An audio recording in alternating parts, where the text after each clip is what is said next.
The Vatican Museums displays an amazing array of inspiring works from the immense collection built up by the popes throughout the centuries, including some of the most renowned classical sculptures and most important masterpieces of the Renaissance art period. Over the past decade, the Vatican Museums has repeatedly faced restoration problems regarding rare paintings, sculptures, and tapestries. The most recent restoration completed by the Ohio chapter was the Gallery of the Candelabra, which took 3 years from 2013 through 2016 to complete.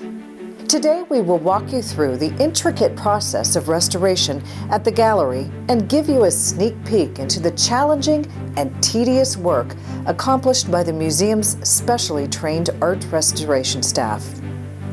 In 2013, we saw a decline in the gallery's structural and decorative plans, a loss of cohesion of the wooden fibers in the framework trusses, deep cracks in some of the vaulting, and numerous detachments of plaster and stucco elements.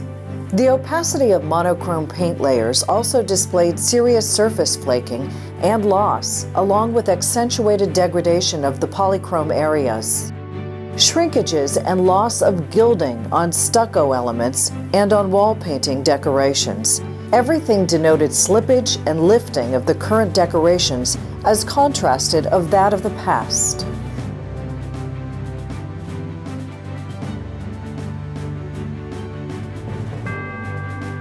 The primary cause of the damage was related to water seepage due to the total absence of waterproofing for the roof. In addition, global warming in recent years has exacerbated the climate balance inside the gallery due to the 18 windows that overlook both east and west. Such instability is accentuated in the day-night cycle due to the constant influx of visitors, which has increased dramatically. This area is traversed by anyone who enters the Vatican Museum, since it is the main route to the Sistine Chapel. Furthermore, the use of adhesives, fixatives, or pigments during previous restorations have created a serious shrinking effect for alteration. The Gallery of the Candelabra is located on the second floor of the west wing of the Pinecone Courtyard. The different types of vaulting are made of bricks, which are laid flat or vertically and covered by a roof supported by 20 wooden framework trusses. Given the delicacy of the various overlapping of the decorative plan based on the painting techniques, it was important to perform a restoration as non-invasive as possible. All of this was preceded by the installation of the roof, the reinforced slating of wooden framework trusses, and by the application of carbon fiber bands on the outside back of the wall structure. To intervene on the climate atmosphere, special fabric curtains were applied to the windows as a filtering effect, and a new LED cold lighting system was installed. The fragility of the decorative plan prompted typical methods and measures of conservation, relating that of easel painting rather than murals. The monochromatic texture became stained when it came in contact with any other substance. This prevented being able to work with non-soft materials. Different types of sponges for dry cleaning were examined, which would ensure preservation of the integrity of the surface without leaving residue, and were not composed of organic compounds, which might prove hazardous for the work.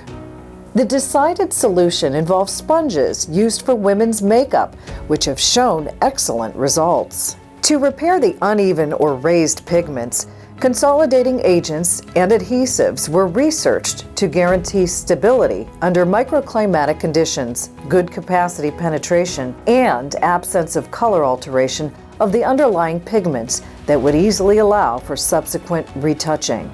The polychrome scenes, due to the hydrogenized techniques, were sometimes impervious to adhesives, while others were totally unstable because they were found on disrupted surfaces.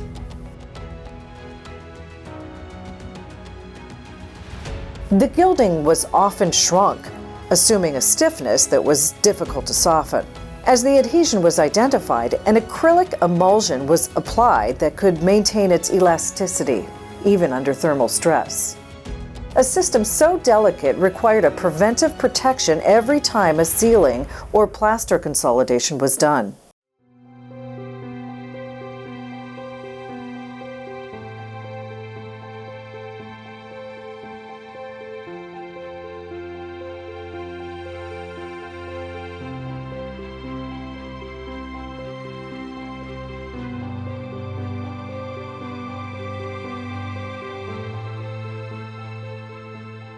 More serious gaps called for a shoring system.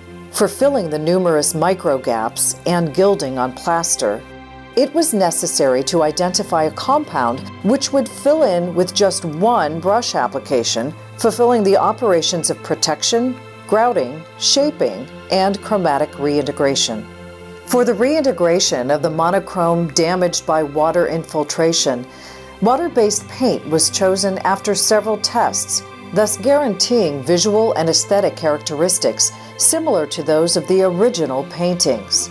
The reintegration of the scenes in medium-rich tempera paint also involved the identification of a resin paint that would ensure chromatic and physical stability. All in all, 7 restorers worked for over 3,700 hours. And while their heads were continually looking upward, 100 samples had been analyzed among 20 tested materials, and 4 phases of construction called for the placement of the scaffolding in various locations. This resulted in protecting or removing, one at a time, some of the 300 sculptures on display within the site, all the while permitting the public to use the hallway gallery.